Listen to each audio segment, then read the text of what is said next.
I am live, it says. Hello. Here I am live. It is Becca Laurie Hector here with Growing Gratitude. As you can see, I am at my desk. I really had the best intentions this morning of getting myself all ready to meet with you guys today and to do all this Growing Gratitude stuff. And all I can think about right in this second is how crooked my painting is. Isn't that terrible? Let's see. Is that straight? Is that straight? That's maybe better. Okay. Anyway, so here I am doing Growing Gratitude. As always, I got myself caught up in the work that I was doing right before here. And so here I am. I didn't have a chance to set us up in our usual spot. But I'm here nonetheless. So let's do this thing. Let's do some Growing Gratitude, which is where we talk about the challenges of the week that has passed and how we are going to motivate ourselves in the week ahead, right? How we're going to move forward with all of that. So welcome to it. I have things to talk about today, of course, because why shouldn't I? No, but I try to come prepared. I try to think about, and I'm doing the thing where I touch the desk.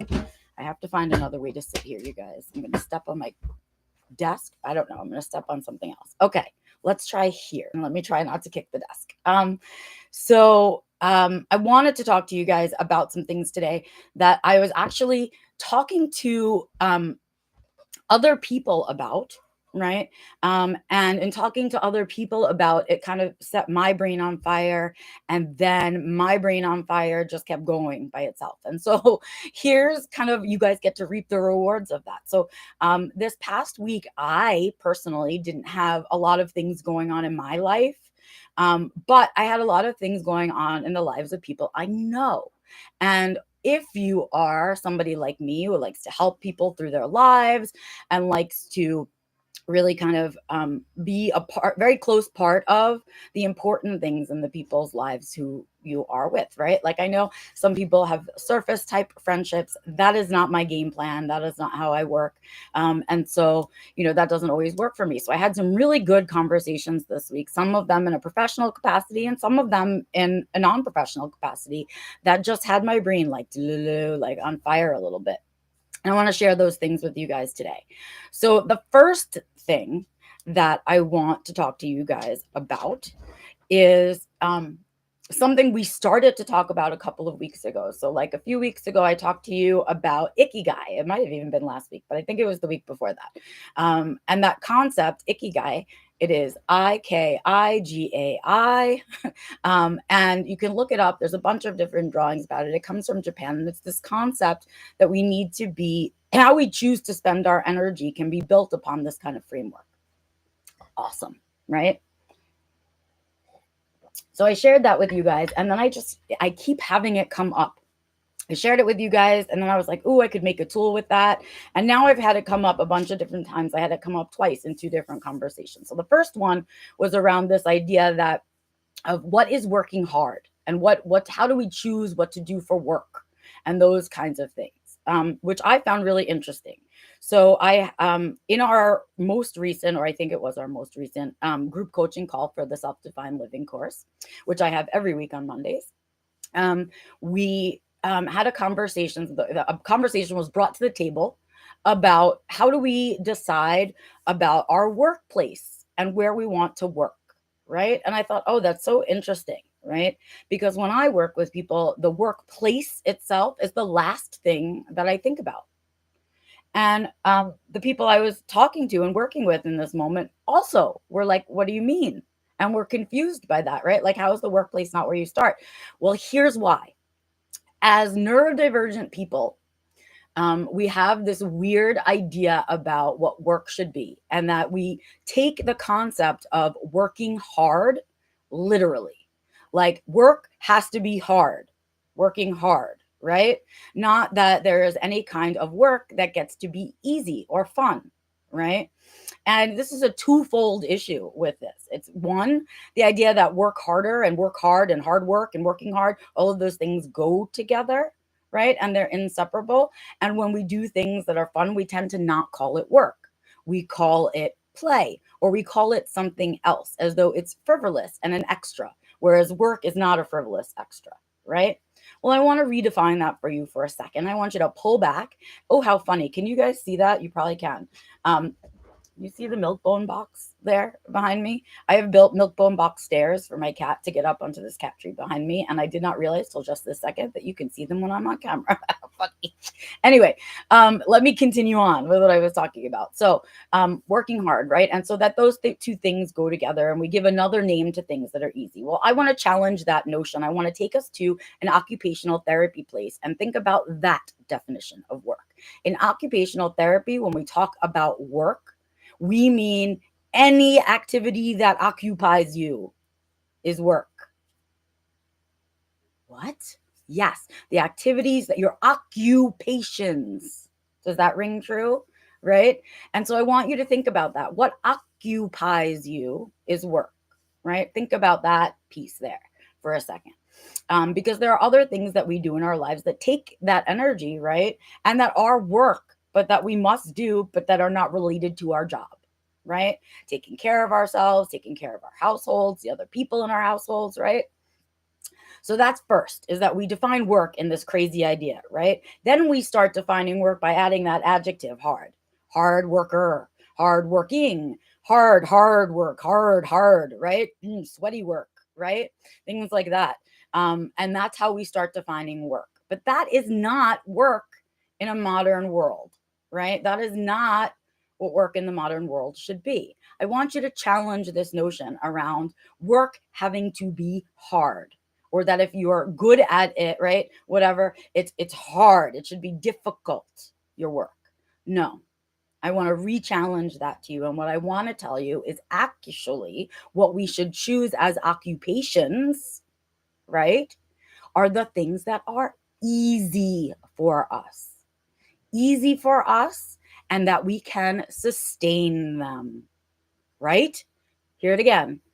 What you do as an occupation should be easy for you, meaning it should be a strength of yours, and you should be able to sustain it over long periods of time, which means if you are out there trying to work hard all the time instead of working smart, right? If you are doing that, and you have missed the boat, right? And when you tell autistic people on top of that to go and be a hard worker, we go, oh, you want our 150% then, which, by the way, is the world's, like, they think we're insane. If we do our 50%, that is the world's 100%. So when we do our 100%, they think that we are on some kind of drugs, right? Like, how are we getting these things done? Because that's our speed, right?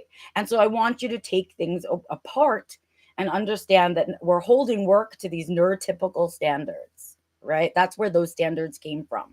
Autistics work smart. We don't work hard. And so if you want to be a smart worker, you do what your strength is, what is easy for you, and what you can sustain over long periods of time. Because if you can't sustain it, it's not going to be a career, right? Get it?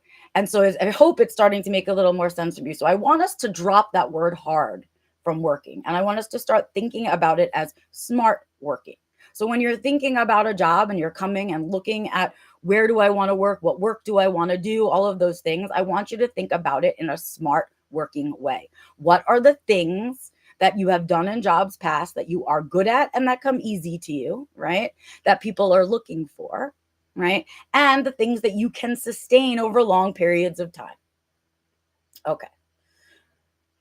So that was my one thought. Let me see. We have a little comment. I'm excited. Oh, Burnett, yay. I love work, not only what I get paid for. Some recently told me my job can't be my hobby because I'm paid for it. Not true for me. Thank you, Burnett. Right? It can't be true for us. It's nearly impossible, I think, for the autistic brain to do a job we are not interested in some capacity. We might be able to do it, but just because we can do it, if we're not invested in some way, we lose all of those really cool skill sets that come with our neurodivergence, right? Sorry, I'm having a moment of struggle with my hair, so I'm just going to put it up because I don't get it right now. It's in this growing out thing that I don't know how to deal with, and it's not quite long, but not quite short, and I don't know. So there it is. It's up now. So we'll talk about it that way. So there's that piece for you guys, is that concept of working hard has to be gone. We have to just say no thank you to that because it doesn't work. So I'm going to unpeel that onion a little bit for us. And I'm going to say no more working hard, working smart. Right. And when we're thinking about workplace, we want to think about the things that are our strengths that come easy to us. And we also want to think about the things we can sustain long term. Right. Because if we can't sustain it long term, it's not becoming a career. And that was my big takeaway from this whole conversation was how as autistics do we see that we seem to believe in this fallacy that the world has told us that hard and work need to go together all the time, and that if hard and work aren't hanging out together, we're not doing it right somehow. But we are. We've been taught wrong, and we've not been taught the way to use our brains in the way we need to. We don't need to be kind of threatened with punishment, which is what hard work does, right? It's almost like a threatening codependency, whereas work doesn't have to be that.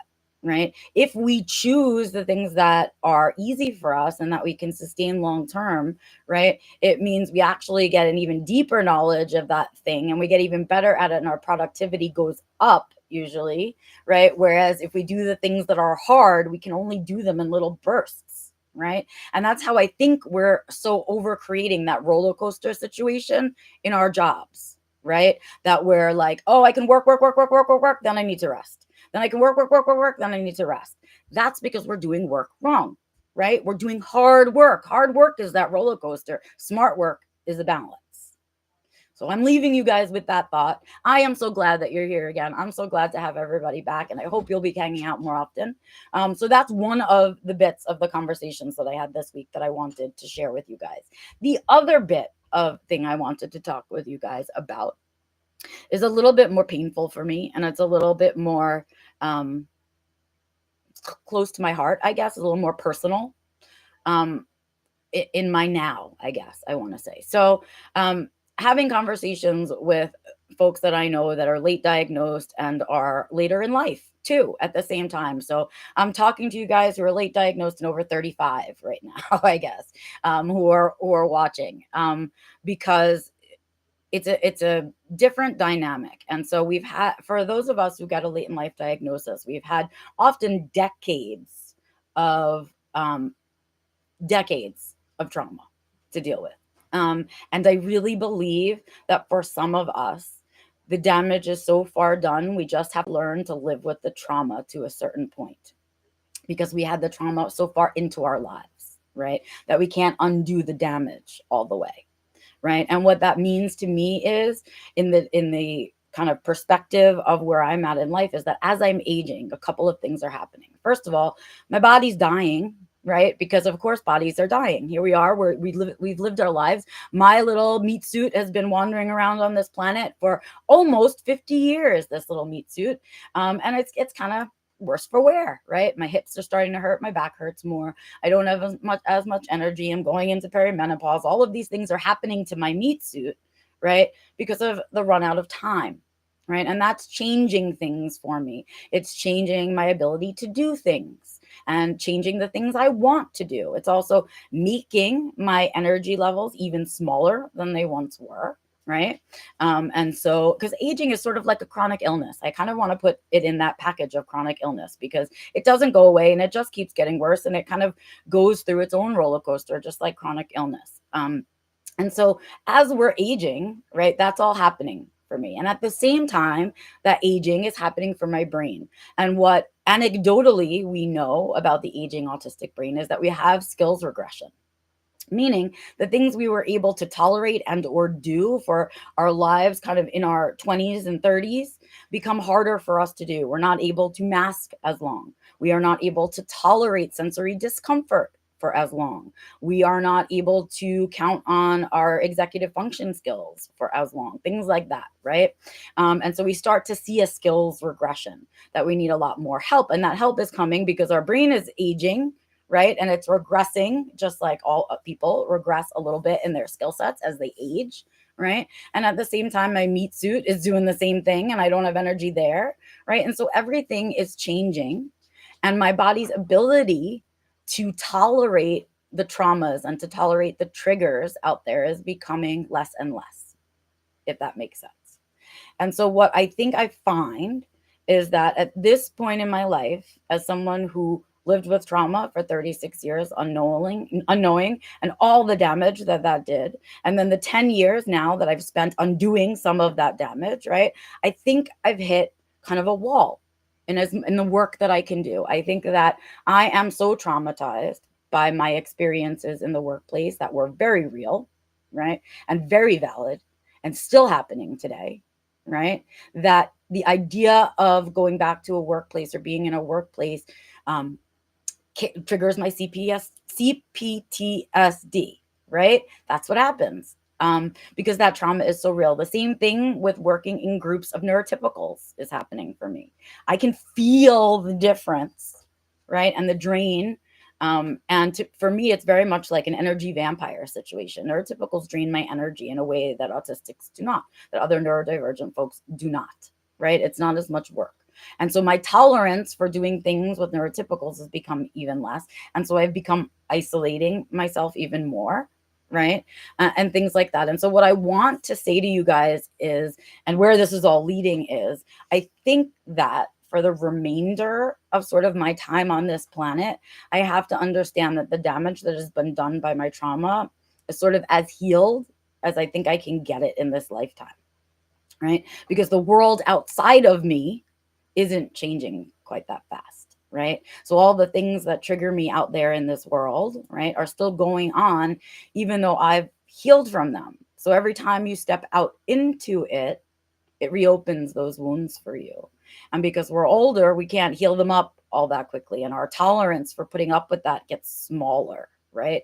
And so I feel like that I'm at an age where I will always be, from now until my grave, tired, always be in a state of some kind of pre-burnout, right?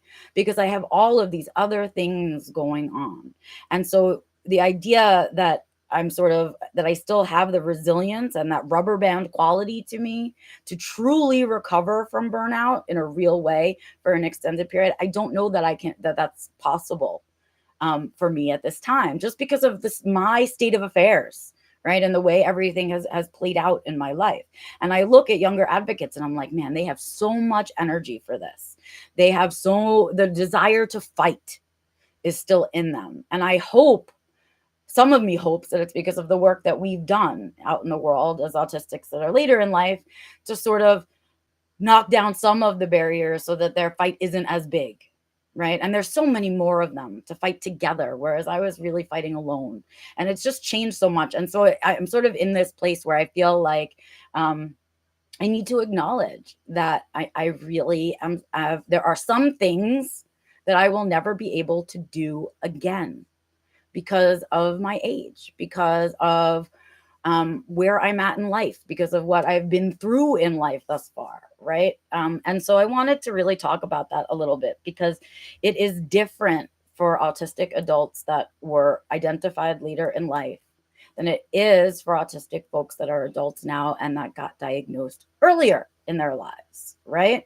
They just don't have the amount of damage that we have for those of us that it was much later in life. And they also are at this ripe old age of in their 20s where they have that rubber band quality still and their skills haven't regressed yet, right? They've got another 10, 15 years, 20 years, and maybe they won't have this issue, right? Because they've got early intervention. And what that means is early self-awareness, really, right? Early intervention. So that's where my thoughts are about this. Do I have to sort of, in the same way that I've accepted my depression, do I have to accept that really I will just always be tired for the rest of my life if I want to keep doing things, right? And so how do I move around that? And to understand that there's more at play for me now that I'm hitting 50 in terms of my meat suit and all of its worries and my brain as it starts to die as well, right? As those things are happening. I really just need to be honest with myself about it. And so I guess, are you experiencing that? I'd love to know if anybody else is, besides me and my little tiny circle of friends, are experiencing this kind of process where you can really feel the weight of the injuries that you have sustained, right? And some of them are physical injuries at this point, but some of them are really deep rooted psychological injuries. And will we just always have a scar? I guess is the thought. Yeah. Thank you. Thank you. Yay, Bernard. Thank you, Bernard. I appreciate it. Thank you both for being here. It means a ton to me to have you here and participating and chat with me. And thank you for validating for me, right? Because I think ultimately that's why I'm doing this thing here, this live stream, and everything that I do is that we should all feel validated to walk through these experiences, because nobody's really been validated in them before and really been allowed to talk about this stuff. And so here we are. What do we do about skills regression and aging? And what do I do about these scars that give me, like, what do I want to say? Arthritis. I have like arthritis of trauma. Is that a thing? Or traumatized arthritis? I don't know what to call it, but that's how it feels, of the brain, right? Where I just can't, there are things I just won't heal from. They were just too painful, right? And they happen just too many times, and just all that the wound is too deep. So what do we do when our wounds are too deep? I don't know. I share it with you because there's a sadness for me that comes with knowing that I have wounds that probably I can't really ever heal, and I just have to know that they're there and they had lessons, right? But how does that, what do I do with that information, and how do I take it with me into the future? And of course, immediately I want to say, well, be nice to yourself. How about self-kindness, and don't beat yourself up so much? But I also want to say, but yeah, hurry up and do all the things you want to do, because it doesn't feel like it's getting better, and all of that, right?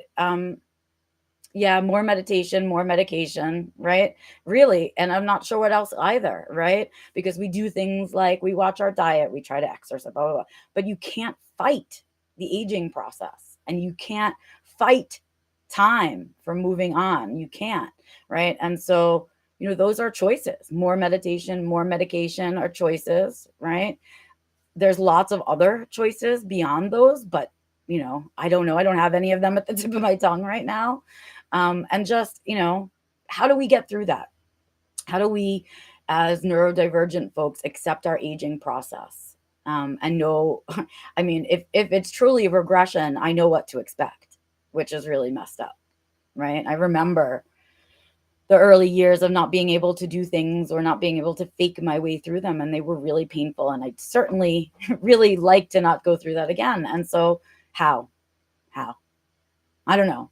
I don't know yet, but we're going to figure it out here, is what I say. That is what I say. And with that, you guys, I am going to say we are out of here this week. I hope that, you guys have had some thinking around this idea, around the idea of hard work, working hard versus smart working, right? And I also hope that you'll take some time to think about where you are in this aging process. And if you're in your 20s and you haven't yet experienced where I'm at yet, what are you doing to take advantage of it, right? Do you think it's something that you guys won't have to deal with? That would be awesome. And I guess I also want to say it's a reminder, really, too, how important it is to take care of your meat suit, right? And to take care of your headspace, right? And to keep an eye open all the time for all of the small and big glimmers that we run into, because we know the triggers are out there, but finding the glimmers is what gets us through, right?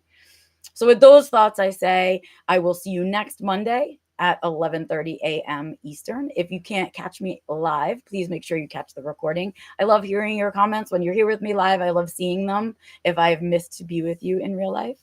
But I hope you'll come back, because next Monday is going to be our last Monday, and then we're going to take a little vacation. We're going to go on vacation for 2 weeks. I'm going to take 2 weeks off for Christmas and New Year's, so that you guys also take 2 weeks off for Christmas and New Year's. It is a reminder that I am modeling for you guys that time off is important as well. So please do this. And I will see you guys next Monday, and then remind you one more time that we'll be on a little vacay. All right. Have a good one, you guys. I will see you next Monday for the next Growing Gratitude. Bye.